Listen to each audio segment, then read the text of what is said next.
A man knows when something ain't right in his own home. It's not a bolt of lightning, not some dramatic moment. It's slower, like a rusted fence finally giving way to the wind. Little things, quiet things. A change in rhythm. A shift in tone. And before you know it, the ground you stood on for decades is cracked, ready to break. My name's Jack Mecker, 58 years old. Born and raised in Texas. Spent my youth waking up before dawn, fixing fences, feeding cattle, sweating under the kind of sun that don't forgive weakness. Enlisted at 18, served my time, saw things I don't talk about, then came home and built a life. Security consulting now. Good work, honest work. Been married to Tessa for 30 years. Or at least I thought I was. The signs came in slow, like a rattler in dry grass. First, it was the late nights. Not too often at first, just enough to be excused. Work meetings. Dinners with clients. Then it was the phone, always turned screen down on the table. The way she started dressing a little sharper, not for me, but for someone. Women don't buy new perfume after 30 years unless they got a reason. I ignored it for a while. Made excuses. Hell, I wanted to believe the best in her. But belief don't change facts.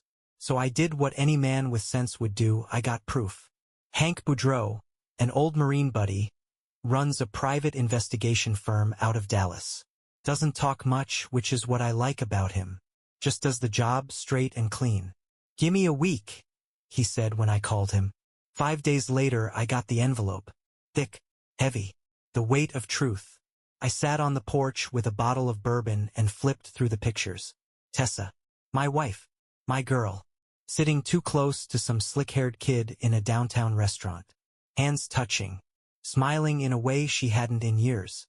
More photos, him opening a car door for her stepping into his high-rise apartment.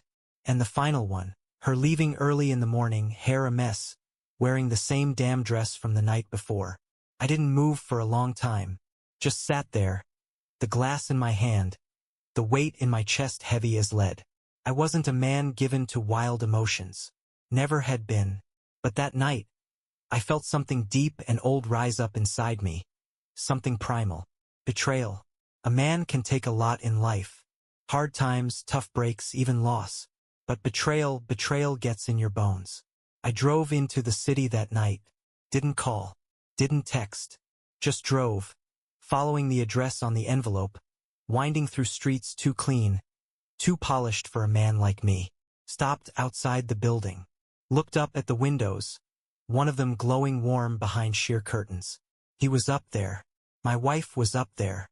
I gripped the wheel, knuckles white. Could have walked in, knocked on his door. Done what any man in my place would think about doing. But I didn't. That'd be the reaction he expected. Some furious old husband losing his mind. Making a scene, maybe throwing a punch that'd land me in cuffs. Nah, I was gonna be smarter than that. So I sat there a while longer, letting the anger settle into something colder. Something steady. Then I pulled away from the curb, drove home, and started making calls. I didn't sleep that night. Didn't need to. Spent the early hours making arrangements, putting things in motion. By the time the sun broke over the ridge, I was sipping black coffee at the kitchen table. Paperwork spread out in front of me. Divorce attorney lined up. Financial advisor already moving assets. The house, mine before the marriage, was untouchable. The business, too. Tessa would be leaving with exactly what she brought in. Nothing. By noon, I had her bags packed. Every last piece of clothing folded neat, stacked inside the old Samsonites she loved. Jewelry, perfume, even the damn books she kept by the bedside. All of it set outside on the porch. I didn't break a single thing. Didn't toss her clothes into the dirt like some scorned fool. No yelling, no rage. Just clean, deliberate action. When she pulled into the driveway that evening, I was waiting. Leaned against the porch rail, arms crossed. Her car door shut with a soft thunk. Her heels clicking against the stone walkway as she approached. Her eyes flicking from me to the suitcases. A slow realization. "Jack," she said, voice careful. "What's this?" I didn't answer right away. Just took another sip of coffee. Let the silence stretch. "You don't need me to spell it out," I said finally. Her throat worked like she was trying to swallow something too big. I don't understand. I let out a short breath, shook my head. You do. She did. We both knew it. Still, she tried. Can we talk? I pushed off the rail, stepped closer, and met her eyes. 30 years of marriage. 30 years of building a life together. And she'd thrown it away for a smooth-talking kid in a pressed suit. I didn't feel anger anymore, just something colder, more final. Talk, I said. Like how you've been talking to him. Like how you've been sneaking around, lying to my face. She flinched. Good. A guilty conscience meant there was still something left in her worth feeling. But guilt didn't change facts. I never meant. I held up a hand. Don't. Whatever excuse you got, I don't want to hear it. She looked down, hands shaking just a little. Jack, No, I said, voice flat. You made your choice. Now you live with it. Her mouth opened, then closed. She stood there for a long moment, staring at the suitcases. The weight of what she'd done finally settling in. I turned, walked up the porch steps, and stopped at the door. Looked back over my shoulder. Keys are on the table. Lock up when you leave. Then I stepped inside, shut the door, and never looked back. The house was quiet that night. Too quiet. No sound of her moving around upstairs, no soft shuffle of feet against the hardwood. Just the hum of the refrigerator and the distant chirp of crickets outside. I sat at the kitchen table, a neat pile of papers in front of me, my name on every damn one of them. I picked up my pen and signed. Divorce papers, asset transfers, bank account adjustments. I wasn't about to be the man who got taken to the cleaners. Not me. Not after everything I'd built with my own two hands. The house was already mine, family land, signed over before we ever said our vows. But the accounts, the investments, the business, I had to move fast, had to make sure that when she came sniffing for a piece of it, she'd find nothing left to take. By the time the ink dried, I felt lighter. Not better, not by a long shot, but lighter. Like a man who just put down a load he'd been carrying too damn long. I made a call to Hank. He picked up on the first ring. Figured I'd be hearing from you. It's done, I said. Good. What's next? Ryan Trevor. Just saying the name left a bad taste in my mouth. Time for him to learn actions have consequences. There was a pause on the other end. Then Hank let out a quiet chuckle. Tell me what you need. I laid it out clean. Ryan had gotten comfortable thinking he could play games with another man's wife and walk away like it was nothing. But men like him, young, ambitious, slick, they had weak spots. And I was gonna find his. Hank got to work. In the meantime, I made my own moves. Calls to old friends in the corporate security world, men who owed me favors. Ryan's name came up fast. The kid was gunning for a big promotion, stepping over whoever he needed to on his way up. Typical. But now, well, word was gonna spread. Not through rumors. No, I wasn't some high school boy looking to badmouth a rival. This was quieter, more controlled. A few choice words to the right people about his personal ethics. A couple of well-placed whispers about potential HR violations. Just enough to plant the seed of doubt in the minds of the men who signed the paychecks. By the time I was done, Ryan's future didn't look so damn bright anymore. The next morning, I stopped by my lawyer's office. Jack Preston, old, sharp, and mean as a rattlesnake when it came to protecting his clients. He looked over the paperwork, nodding as he flipped through the pages. You locked her out of everything, he said, a trace of admiration in his voice. She made her choice, I said. Damn right she did. He set the papers down, folded his hands. You want this done fast or painful? Fast. I didn't need a long, drawn-out war. I wasn't interested in fighting over scraps. I just wanted it over. Jack leaned back, tapping a pen against the desk. She's gonna fight for something. Let her. I stood. She won't win. He grinned. I like your style, Mecker. I walked out, got into my truck, and headed back to the ranch. The weight in my chest was still there, but it wasn't as heavy now. I wasn't some broken man. I wasn't sitting around feeling sorry for myself. No, I was handling things the way a man should, calm, collected, in control. And when the dust settled, they'd all know it. The first crack in Ryan Trevor's little empire came a week later. Hank sent me a text early in the morning. He's sweating. Check your email? I opened the message, scrolled through the attachments. Corporate emails, reports, a few side conversations between executives. Nothing outright damning, but enough to paint a picture. Ryan had been pushing hard for that promotion, stepping over coworkers, making himself look good at their expense. The affair with Tessa wasn't exactly a secret either, just a quiet bit of gossip whispered in office corners. And in a company like his, where image mattered as much as results, that kind of thing made him a liability. Hank had done what he did best, let the right people know at the right time. And just like that, Ryan wasn't the golden boy anymore. I was at the hardware store when my phone rang. Unknown number, Dallas area code. I answered. Jack. It was Tessa. First time I'd heard her voice since I'd sent her packing. I grabbed a box of nails off the shelf, tossed them into my cart. What do you want? A pause. A breath. Then, did you do something? I let that sit for a second. Gonna have to be more specific. Ryan's having trouble at work. Her voice was different now. Less sure.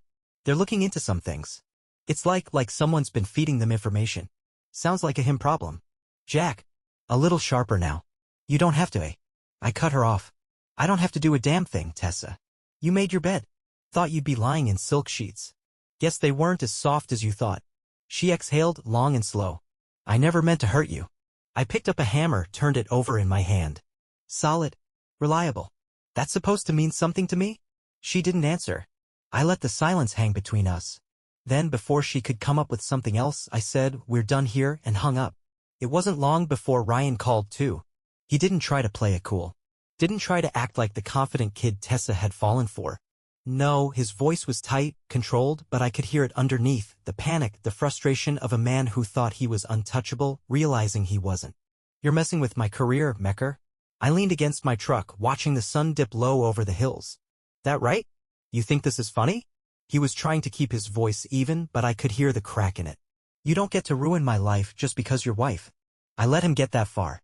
Then I cut him off, slow and steady. You ruined your own life, son. You just didn't see it coming. I didn't take anything from you that wasn't already gone. He was trying to justify it now. Like it was my fault for not keeping Tessa happy. I smiled to myself. And yet here you are, losing everything, while I'm still standing. He started to say something else, but I hung up before he could. By the end of the week, Ryan was out of the running for his promotion. By the end of the month, he was gone from the company altogether. Officially, it was for performance reasons. Unofficially, well, his reputation was shot and no one wanted to be associated with him. As for Tessa, she wasn't doing much better. Her parents found out about the affair. Old-school folks, the kind who believed in loyalty and commitment. They didn't cut her off completely, but from what I heard, things weren't the same. Conversations got shorter. Visits less frequent. The support she thought she'd always have? Slipping through her fingers. I wasn't gloating. Wasn't celebrating. I just went on with my life, fixing up the ranch, working my jobs, meeting up with my kids when they had time. I didn't look back. They say revenge is best served cold. Maybe. But me? I wasn't serving anything. I was just letting things play out the way they should. The divorce finalized quicker than she expected. No drawn-out court battles, no back and forth over assets because there wasn't anything left for her to take. My lawyer made sure of that. The house? Mine. The business? Locked down. The accounts? Shifted and protected before she even knew what hit her. All she got was what the law required, and even that was lean. She showed up at the ranch one last time. I saw her car coming down the dirt road, slow like she was hesitating, trying to decide if she really wanted to go through with it. I was out by the barn, tightening a fence post when she stepped out, wearing one of those simple dresses she always liked, the kind she thought made her look effortless. But she just looked tired. I didn't say anything at first. Just kept working. Let her be the one to start. I thought you'd at least say something, she finally said. I drove the hammer down, testing the strength of the post. Ain't much left to say. She sighed, stepping closer, arms crossed over herself like she was cold. Jack? I never wanted it to end like this. I wiped the sweat off my forehead with the back of my arm, turned to look at her. How do you think it was gonna end? She didn't answer right away. Just shifted her weight, looking down at the dirt like the answer might be there. I don't know. I thought maybe you'd fight for me. I let out a quiet breath, more amused than angry. Fight for what? A woman who walked out on 30 years? A woman who climbed into another man's bed and thought she'd come home to a husband waiting with open arms. I shook my head. No, Tessa. That ain't how this works. Her jaw tightened like she wanted to argue, but she didn't. Maybe she finally understood. I miss us, she said, voice softer now. I stared at her for a long moment, then turned back to the fence, tightening another nail. There ain't an us no more. She stood there for a while, like she thought if she waited long enough, I'd change my mind. But I wasn't that man. Wasn't gonna give her the satisfaction of some dramatic moment. Finally, she sighed, nodded, and walked back to her car. I didn't watch her drive away. 2 weeks later, I heard through the grapevine that Ryan had packed up and left town. Couldn't get another job in the industry, at least not in Texas. His name was tainted, his reputation burned to the ground. No one trusted a man who couldn't keep his personal life in order, especially not when it had gotten as messy as his had. Last I heard, he was trying to start over somewhere out west, but I didn't much care. Tessa, well, she was learning what it felt like to be truly alone. The man she threw everything away for? Gone. The life she thought she could fall back on? Scattered. And me? I was still standing, just like I always had. Stronger than before. A few months passed and life settled back into its natural rhythm. The ranch kept me busy, the security contracts rolled in steady, and I didn't waste time looking over my shoulder. The past had a way of staying where you left it as long as you didn't go digging it back up. One evening, I was at the VFW hall in town, nursing a beer, listening to some of the old boys swap the same stories they'd been telling for years. Place was comfortable. No pretense, no noise. Just men who understood the weight of the world in a way that didn't need explaining. That's when a familiar voice called out. Jack Mecker, still ugly as ever. I turned, saw Mike Langley walking up, an old friend, one of the few I kept in touch with after the Corps. He was broader than he used to be, a little slower moving, but still had that sharp look in his eyes. I tipped my beer at him. Mike, you still pretending to have a full head of hair? He grinned, pulled up a chair. Hell, I make bald look good. He flagged the bartender, ordered a whiskey. Then, after a beat, he glanced at me. Heard about what happened? I took a slow sip, set the bottle down. That right? He nodded. Didn't want to bring it up, but figured I should tell you, folks around here, they respect how you handled it. Not sure it needed handling, I said. She did what she did. I just made sure I wasn't the one left cleaning up the mess. Mike smirked. Yeah, well, lot of men would have folded. Lot of men do. I shrugged. Weak men do. He chuckled, shaking his head. Ain't gonna argue that. We sat in silence for a while, just two old warhorses with more years behind us than ahead. The bartender topped off Mike's glass, and he took a slow sip before looking over at me again. So what's next? He asked. Same as always, I said. Work. Ranch. Staying the hell away from drama. He gave me a knowing look. Not thinking about getting back out there? I scoffed. I'm too old for that game. Mike chuckled. Bullshit. You're in better shape than half these idiots. He motioned to a couple of guys at the other end of the bar, bellies hanging over their belts. And if I remember right, you always had a way of keeping a woman on her toes. I smirked, shook my head. Ain't looking. Mike studied me for a second, then just nodded. Fair enough. He raised his glass. To standing tall. I clinked my bottle against it. To men who don't break. That was the end of it. No long conversations about regrets, no heart-to-heart nonsense. Just two men, drinking their whiskey, knowing that some things in life don't deserve second chances. A week later, I got a letter in the mail. From Tessa. Didn't need to open it to know what it was, some attempt at closure, at justifying things, maybe even at asking for something. I sat on the porch, turning it over in my hands, watching the sun dip low behind the hills. Then I tossed it unopened into the fire pit. I had nothing left to say. A cold wind rolled over the hills, kicking up dust along the gravel road leading to the ranch. I leaned against the fence, a cup of black coffee warming my hands, watching the sun drag itself up over the horizon. Mornings had always been like this, quiet, steady, predictable. The way life should be. The divorce had been finalized. Tessa was gone, living somewhere on the other side of Dallas, trying to scrape together whatever life she thought she deserved. Word was, she tried seeing Ryan again after he left town, but it hadn't worked out. Not surprising. He'd used her for what he needed, and when the consequences caught up to him, he cut and ran. She'd lost everything, her reputation, her security, even the respect of the people she thought would stand by her. Couldn't say I felt sorry for her. Choices have consequences. Always have, always will. My oldest, Luke, pulled up in his truck, tires crunching against the dirt. He stepped out, stretched, and gave me that same look he'd been giving me since everything went down, the kind that said he wasn't sure if I was okay, but he knew better than to ask. You keepin' busy out here, old man? He said, pulling his hat lower against the wind. Busier than you, from the looks of it, I shot back. He grinned. Maybe. Got a job offer in San Antonio, though. Might take it. I nodded. Good money. Yeah. He kicked at the dirt with his boot. Thought I'd run it by you. I took a slow sip of coffee. Ain't my decision, son. You're your own man. He exhaled, long and slow. Just didn't want to leave you out here alone. I looked at him then, really looked, and saw the man he'd become. Strong, capable, carrying the weight of responsibility like it was second nature. A damn good man. I ain't alone, I said. He nodded, understanding in a way only a son could. That night, I rode out to the far edge of the ranch. Just me and the horse, the stars stretching wide overhead. The land smelled like earth and cold steel, the wind biting sharp. I stopped at the old oak tree where Tessa and I used to sit when we were younger, back when things were simple. I pulled out the silver flask I kept in my jacket, took a slow sip, then poured the rest out into the dirt. "That's the last of it," I said to no one in particular. No ghosts left to haunt me, no anger left to hold on to. Just a man, his land, and the life he built with his own 2 hands. Some men break, others bend. Me, I endure. Always have, always will.